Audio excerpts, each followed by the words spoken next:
Hi, Miss Leami. Good day. Hi ma'am, good day. Can you introduce yourself? I am Liami Andy Atras Pauya. I am 39 years old. I am married. I have 4 kids. One is 21, 11, 9, and 6. Where do you live? I live in Tacorong City. How many siblings do you have? I have 2 siblings, 1 boy, 1 girl, and I am the eldest. Okay, so what is your educational background? I am college level. Okay, so how would you describe yourself?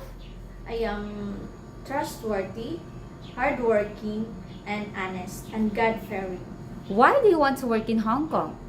I want to help my family, and also I want to save for the school of my kids.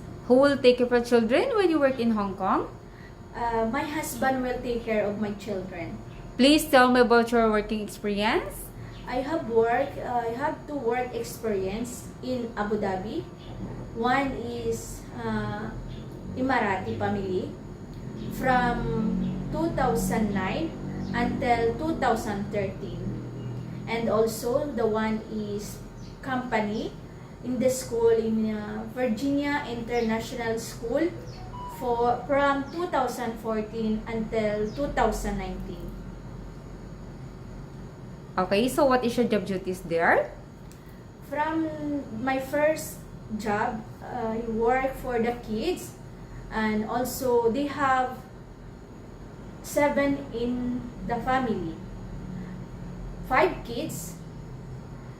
The ages is 12, 10, 9, and 6 and 2.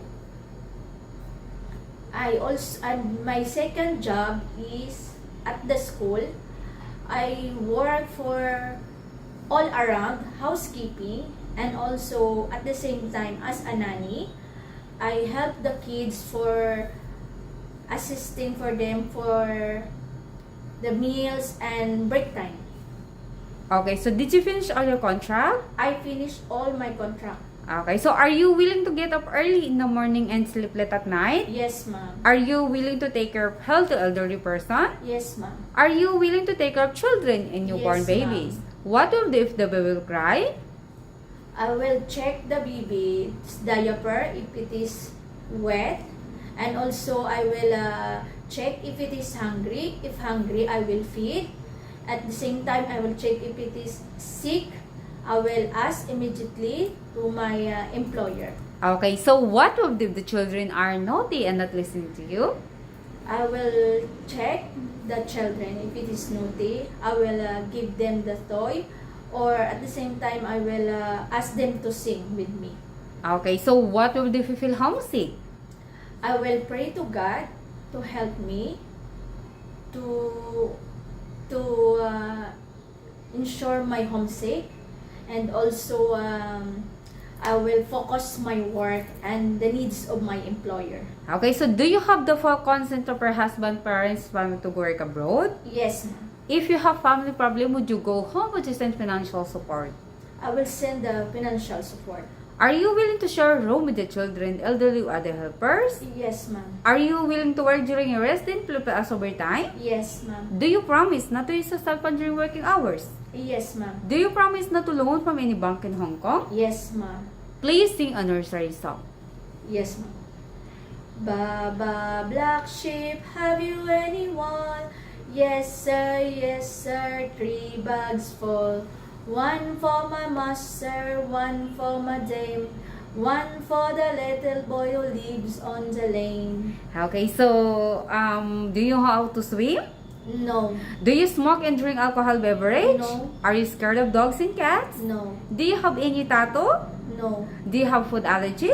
no, Do you need to wear glasses while working? no. Are you willing to cut your hair short? Yes, ma'am. Do you have surgical operation of serious sickness before? Yes, ma'am, from my eldest son. For how many years? 21 years. Okay, so are you under special medication right now? No. Do you promise to finish your contract? Yes, ma'am. Okay, so please give a short message for a future employer to hire you. Mom, sir, please choose me if you choose me, I am willing to join your family and take care of your family.